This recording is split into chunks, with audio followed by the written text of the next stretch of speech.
اللہ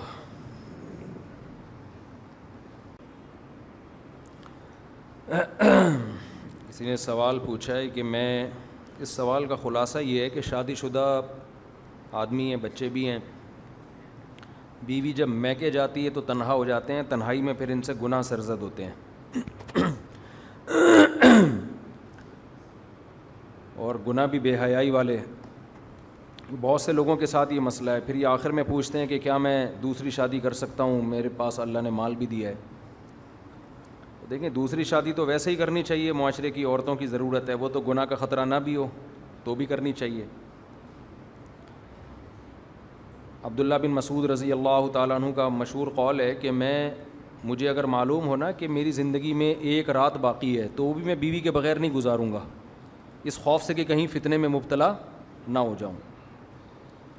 تو تنہائی بہت سارے گناہوں کا ذریعہ بنتی ہے، انسان فارغ ہو جاتا ہے، گناہ سے روکنے والی کوئی چیز نہیں ہوتی۔ تو وہ تو میں سب کو ترغیب دیتا ہوں کہ کریں، عورتوں کی ضرورت ہے، بہت سی عورتیں گناہ میں مبتلا ہیں، وہ بچ جائیں گی۔ باقی یہ جو گناہ کی بات ہے نا، بعض دفعہ انسان 2 شادیاں کر کے بھی نہیں چھوٹتا یہ اس طرح کے گناہ بے ہیں، کیونکہ لت پڑ جاتی ہے۔ تو نکاح تو ویسے ہی کریں، اس سے گناہ کی رغبت کم ہوگی انشاءاللہ، ختم نہیں ہوتی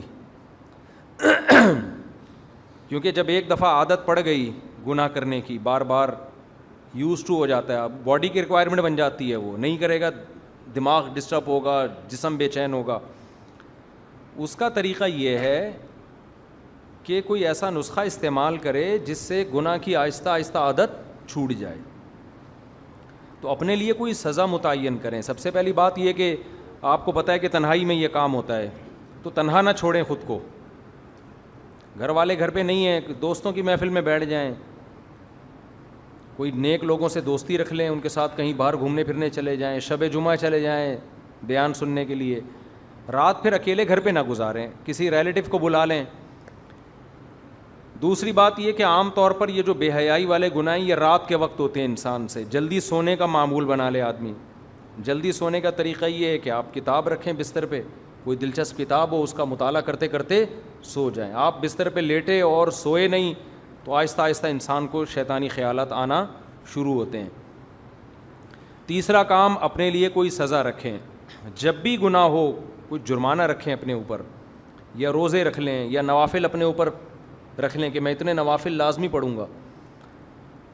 تو اس سے ایک دم نہیں چھوٹتے یہ گناہ، آہستہ آہستہ کم ہونا شروع ہو جائیں گے، کم ہوتے ہوتے چھوٹ جائیں گے۔ جیسے گناہ کر کر کے گناہ کرنے کی عادت پڑتی ہے تو چھوڑ چھوڑ کے چھوڑنے کی عادت بھی پڑ جاتی ہے انسان کو۔ ریورس ہو جائیں گے تو چھوڑنے کی عادت ہو جائے گی۔ کر کر کے کرنے کی عادت پڑی نا تو چھوڑ چھوڑ کے چھوٹنے کی عادت پڑے گی۔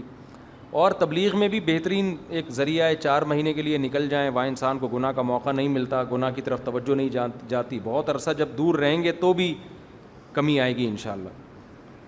اور